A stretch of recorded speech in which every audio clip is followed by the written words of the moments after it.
요한계시록은 예수 그리스도의 계시이며 계시 내용은 예언의 말씀입니다. 그리고 이것이 편지 형식으로 우리에게 전해집니다. 하나님의 마음속에 진지한 사랑이 담겨 있기 때문에 사랑의 편지입니다. 오늘은 사랑의 편지의 구체적인 면을 좀 깊이 들어가서 말씀을 전하려고 합니다. 편지는 발신자가 있고 항상 수신자가 있습니다. 그런데 그 편지 내용을 잘 이해하려면 발신자가 누구이고 수신자가 누구이며 또 발신자와 수신자의 관계를 먼저 이해하는 것이 그 편지 내용을 이해하는데 큰 도움이 될 수 있습니다. 하나님은 하나님과 우리 사이를 아버지와 아들로 대부분 많이 말씀을 하십니다. 그러신데 아주 독특하게 그 우리와의 관계를 설명하는 내용이요. 이사야 54장 5절에 보면 주님이 나한테 그래요. 너를 지으시니 이렇게 창조자인 내가 누구냐면 내가 네 남편이다 이렇게 얘기를 해요. 그러면 너는 내 신부야 이 뜻이에요. 또 호세아서 2장 19절에서 20절의 내용을 보면 이렇게 말해요. 내가 네게 장가들어 보세요. 장가들며 장가들리니 이렇게 말씀하시는 대상이 누구냐면은 16, 17절에 보면은요 그들의 남편이 바알인 그들을 향해서 하는 얘기예요. 그러니까 그날에 내 남편이라 일컫고 다시는 내 바알이라 일컫지 아니하리라. 바알들의 이름을 그의 입에서 완전히 제거해 주겠다. 그러니까 지금까지는 그들의 서방이 바알이었어요. 그러니까 이미 서방을 바꾼 겁니다. 하나님을 바알로 바꾼 거예요.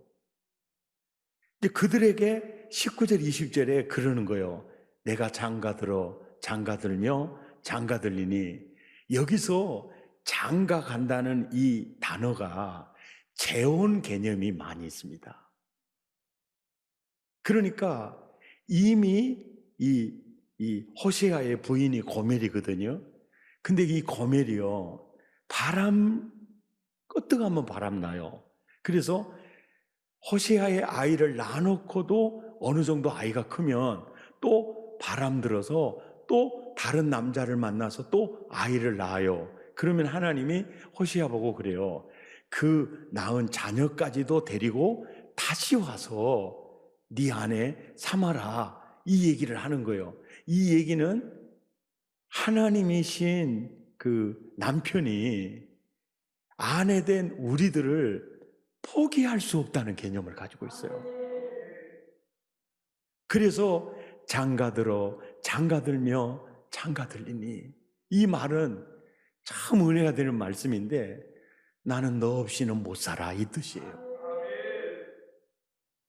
하나님께서 신부된 교회를 향해서 이렇게 생각을 하고 계시는 거예요. 나는 너의 남편이야. 너는 내 아내야. 이렇게 이제 말씀을 하시는 거예요. 한 걸음 더 나아가 신약 성경에 오면 제자들에게 예수님이 그러시거든요. 야, 내가 이제 너희를 떠날 때가 됐다. 이렇게 얘기를 해요. 그러니까 제자들이 굉장히 근심을 하게 됐습니다. 그래서 그때부터 14장, 15장, 16장이 예수님의 이제 떠나기 직전에 고별 설교를 해요. 예. 그러니까 요한복음에 보면 14장, 15장, 16장은 고별 설교고요. 고별 설교 마치자마자 17장은 고별 기도를 아주 애틋하게 합니다. 그리고 예수님이 제자들을 위해서 아주 기도하는 내용이 절절히 느껴져요. 그리고 18장 1절부터 3절까지 딱 봐보세요. 바로 어디로 가느냐면 겟세마네 동산으로 가서 거기에 유다가 병사들을 이끌고 오면서 이제 골고다 언덕으로 올라가게 돼서 구속 사역이 시작이 돼요. 요한복음에서 산상수훈 설교 못지않게 아주 중요한 설교가 요한복음 14, 15, 16장입니다. 여기에요, 완전히 원본 성령론이 담겨 있고, 또 나는 포도나무에 너희는 가지고 내 아버지 농부다. 성부, 성자, 성령님과 우리와의 관계가 아주 이렇게 적혀져 있어요. 그래서 이 고별설교를 타면서 첫 마디가 1절에서 3절에 이런 얘기예요. 야, 내가 떠나간다고 하니까 너희가 큰 근심 중에 빠져 있는데 그 근심할 게 아니다. 그러면서 내가 왜 떠나가는 줄 아니? 너희를 위하여 내가 지금 처소를 예비하러 가. 그리고 내가 너희를 위하여 처소를 예비하면 내가 너희에게로 와서가 예수 재림이에요. 그리고 너희를 내게로 영접하여 나 있는 곳에 너희도 있게 할 것이다. 이 얘기를 하는 겁니다. 이것을 이해하려면은 유태인의 결혼 문화를 이해를 해야 돼요. 유태인의 결혼 풍습은 이래요. 형제가 정말 결혼하고 싶은 자매를 만났을 때 자매에게 먼저 프로포즈를 하지 않아요. 지금도 히브리인들의 이게 문화예요. 자매가 마음에 들면 그 자매 아버지에게 가서 먼저 허락을 받아요. 그리고 그 장인이 오케이, 그래라. 그러면 참 재미있어요. 남자가요, 아내에게 포도주 잔을 갖다가 드립니다. 줘요. 포도주 잔을 줘요. 포도주 잔을 받으면 프로포즈를 받아들이는 거고, 포도주 잔을 거부하면 거기 이제 프로포즈가 캔슬된 거예요. 그런데 주님과 우리와의 관계 속에서도요, 우리가 여러분 세례 받으셨죠? 그리고 여러분이 주님이 주시는 포도주 잔을 지금 여러분이 마셨잖아요. 이게 받아들였다는 믿음이에요. 예, 받아들였다는 믿음입니다. 그러면 포도주 잔을, 프로포즈를 받아들였어요. 그러면 신랑이 그렇게 얘기합니다. 제가 앞으로 결혼해서 거처할 수 있는 집을 제가 마련한 후에 제가 모시러 오겠습니다. 그 기간이 1년이에요. 이게 유대인의 풍습입니다. 바로 그들의 풍습의 그 문화를 가지고 예수님이 우리와의 관계를 설명한 거예요. 야, 너희들 결혼할 때 그렇게 하잖아. 나도 마찬가지야. 내가 신랑이고 너희는 신부인데 너희가 포도주 잔을 받아들였잖아. 그래서 이제 발신자와 수신자의 관계는요, 바로 정혼 관계가 되는 겁니다. 그리고 정혼 기간을 지금 우리가 살고 있는 거예요. 그래서 너희는 마음에 근심하지 말라. 내가 처소를 예비하면 너희에게로 와서, 이게 재림이에요. 너희를 내게로 영접하여 나 있는 곳에 너희도 있게 하겠다. 이 내용이 요한복음 14장 1절에서 3절 내용입니다. 그 다음에 마태복음 25장도 고별설교예요. 26장은 이제 십자가의 구속 사역이 들어갑니다. 고별설교예요. 천국은 마치 등을 들고 신랑을 맞으러 나간 처녀와 같다. 그러니까 지금 정혼 기간을 사는 이 신부된 교회는 바로 신랑을 맞이하기 위해서 준비하고 있는 신부와 같은데, 그 신부의 종류가 미련한 신부도 있고 지혜로운 신부도 있다. 그러면서 그 신부와 신랑이 이제 혼인잔치를 기다리는 거예요. 그러면서 13절에 이 말 딱 하는 거예요. 그런즉 신부여 깨어있으라. 이 단순한 깨어있으라는 말을 구체적으로 설명한 내용이 요한계시록이에요. 그러니까 요한계시록은 복음서와 연결된 말씀이라는 것을 알 수 있겠지요. 아멘. 예. 그 다음에 바울은 이렇게 얘기를 해요. 에베소서 5장 31절과 32절에서 발신자와 수신자 예수님과 나와의 관계를요 이렇게 얘기해요. 남자가 부모를 떠나 아내와 합하여 한 몸을 이룰지로다. 이게 이제 부부의 비밀인데 이 비밀이 크도다. 그러니까 남자가 부모를 떠나 그 아내와 합하여 한 몸이 되는 이거보다 이 문화를 통해서 진짜 예수님이 가르쳐주고 싶은 것은 뭐냐면 내가 그리스도와 교회에 대해서 이 신비를 얘기를 하는 겁니다. 신부라는 표현은요 신랑에게 있어서 가장 사랑하는 존재라는 의미입니다.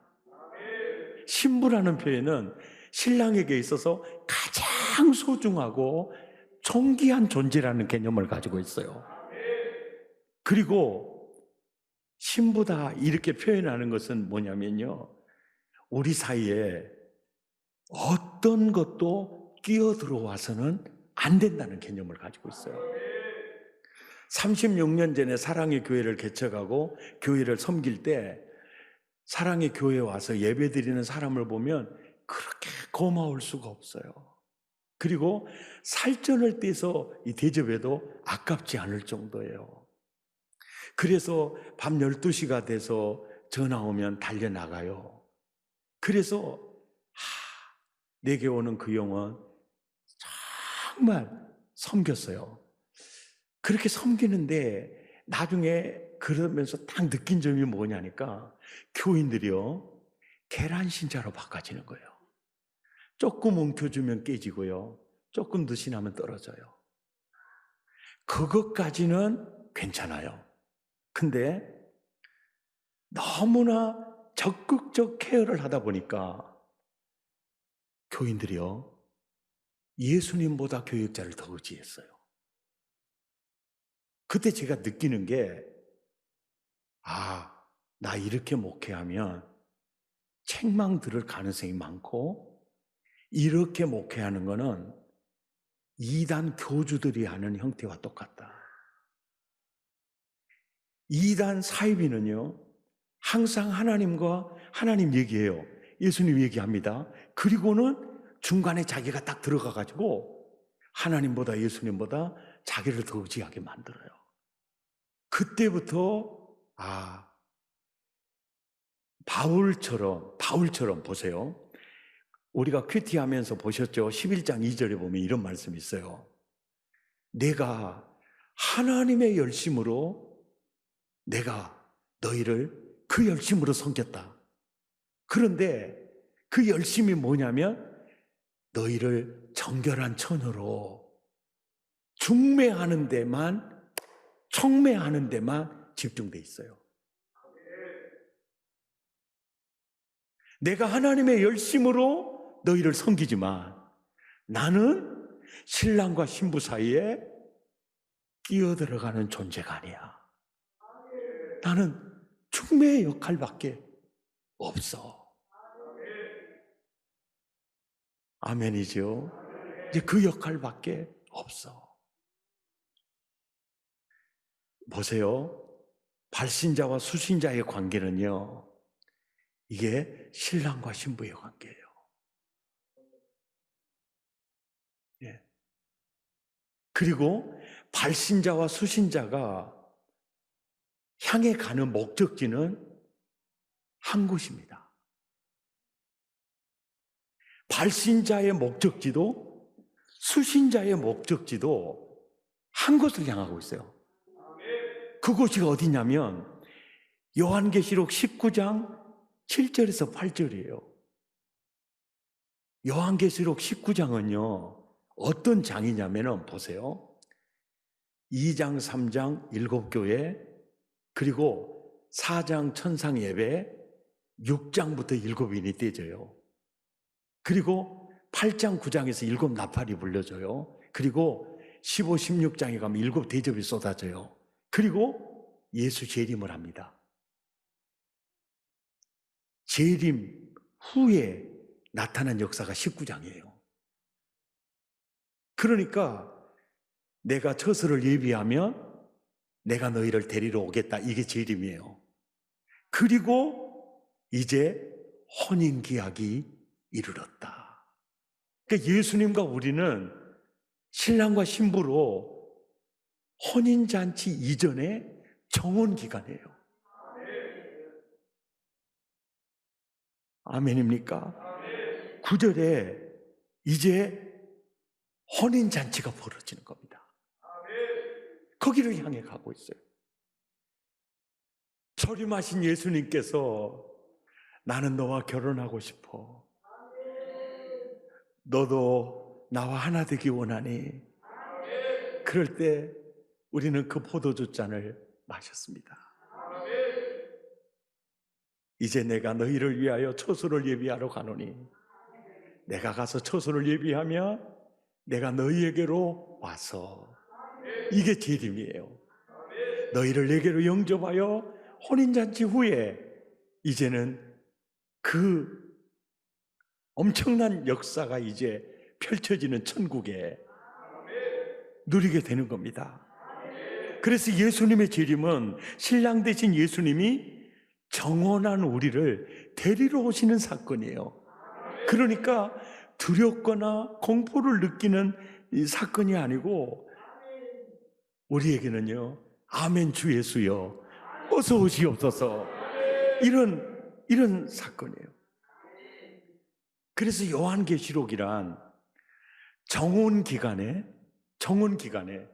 우리가 지금 정혼기간을 지내고 있거든요. 정혼기간에 혼인잔치를 준비하는 신부에게 보낸 편지가 요한계시록이에요. 그러니까 편지 내용이 신랑이 신부에게 보낸 편지잖아요. 그래서 사랑의 편지고 애틋한 편지예요. 그래서 막 이렇게 말해요. 이 예언의 말씀을, 이 편지를 읽는 자가 복이 있고 듣는 자가 복이 있고 이 지침을 지키는 자가 복이 있다. 할렐루야. 그렇게 말씀하시는 거예요. 발신자와 수신자가 한 목적지 혼인잔치를 향해 가고 있는 과정에 발신자는 수신자에게 어떤 내용을 담았을까요? 정혼 기간 동안 혼인잔치를 초조하게 기다리는 신부에게 보내는 애틋한 사랑이 담겨 있어요. 한 걸음 더 나아가 어떤 핍박 속에서도 신랑을 믿고 인내하라는 내용과 견디라는 내용이 담겨져 있어요. 수많은 미혹을 어떻게 이겨야 하는지, 사단의 공격의 불화살을 어떻게 이겨내야 하는지, 환난과 핍박 속에서 어떻게 승리할 수 있을지 코치하는 내용이 담겨져 있어요. 혼인잔치를 맞이할 신부된 교회가 어떤 모습으로 단장하고 있어야 할지 알려주는 지침들이 담겨져 있어요. 요한계시록에 한결같은 메시지는요, 딱히 말해요. 정원기간에 한눈 팔지 마라. 이거. 예. 그리고 대적들이 일어나고 세상이 여동을 쳐도 꼭 내가 신부 데리러 간다. 이래서 이 말 때문에 나는 알파요 오메가다. 처음과 나중이다. 아멘이죠. 그 내용을 얘기하는 거예요. 그리고 요한계시록의 한결같은 메시지는요, 예수 그리스도의 신부인 교회가 수많은 전쟁과 기근과 또 전염병의 창궐과 그리고 천재지변과 또 바다에서 나오는 열불단진 짐승의 이 폭군들의 박해와 핍박과 그리고 수많은 질고 속에서 시달리더라도 신부된 교회가 반드시 승리한다. 이 내용이 담겨져 있어요. 아멘. 오늘 본문 내용이 그래요. 예수 그리스도의 계시라. 장차 속히 될 일을 하나님께서 그 천사들을 통해서 요한에게 알리신 것이다. 사도 요한은 이것을 하나님의 말씀과 예수 그리스도의 증거를 사도 요한은 다 증언했다. 이 말은 요한계시록에 다 지금 수록되어 놓았다 이 뜻이거든요. 그리고 딱 이렇게 말해요. 이 예언의 말씀을 읽는 자, 듣는 자, 지키는 자가 복이 있다. 이 말씀을 하시고 요한계시록이 축복으로 시작이 돼요. 축복으로 시작을 하면서 발신자가 성부, 성자, 성령이시거든요. 여기 보면은요, 이제도 계시고 전에도 계셨고 장차 오시리 누구 같아요? 예수님 같죠? 그런데 이 본문에서는요, 성부 하나님이세요. 여러분, 천지 창조할 때 성부, 성자, 성령님이 함께 일하셨죠? 사람을 자기 형상대로, 우리가 우리의 형상대로 사람 짓자 그럴 때도 성부, 성자, 성령 삼위가 일하셨죠? 그 다음에 구약에도 성부, 성자, 성령 삼위가 함께 일하시고 예수님 공생의 시절에도 아버지께서 일하시니 나도 일한다 하셨죠? 아멘입니까? 그러니까 이 구절에서는 이제도 계시고 전에도 계셨고 장차 오시리가 이 누구냐면 성부 하나님이에요. 그 다음에 보좌 앞에 온전하고 완전한 전능하신 일곱 영이에요. 성령이세요. 아멘. 그러니까 성부, 성령. 그리고 이렇게 말하는 거예요. 죽은 자들 가운데서 먼저 나시고 그는 충성된 증인이시고 그리고 땅의 임금들이 아무리 박해를 해도 그 임금의 머리가 예수 그리스도다. 임금의 머리가 되신 예수 그리스도. 그러니까 이제도 계시고 전에도 계셨고 장차 오시리 성부 하나님, 보좌 앞에 완전하신 일곱 영, 그리고 충성된 증인이시고 죽었다가 먼저 부활하시고 땅의 임금들의 머리가 되신 예수 그리스도로 말미암아 은혜와 평강이 있을지어다. 이 축복으로 시작이 돼요. 이 축복을 받은 후에 사도 요한이 이제 성령으로 화답을 해요. 우리를 사랑하사 그의 피로 우리 죄에서 우리를 해방하시고 그의 아버지 하나님을 위하여 우리를 나라와 제사장으로 삼으신 그에게 영광과 존귀와 능력과 찬송이 세세토록 있을지어다. 성령으로 시작이 돼요.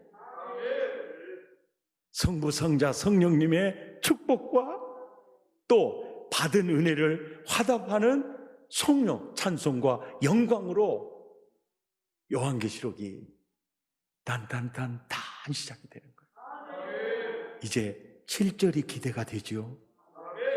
다음 주에 하겠습니다.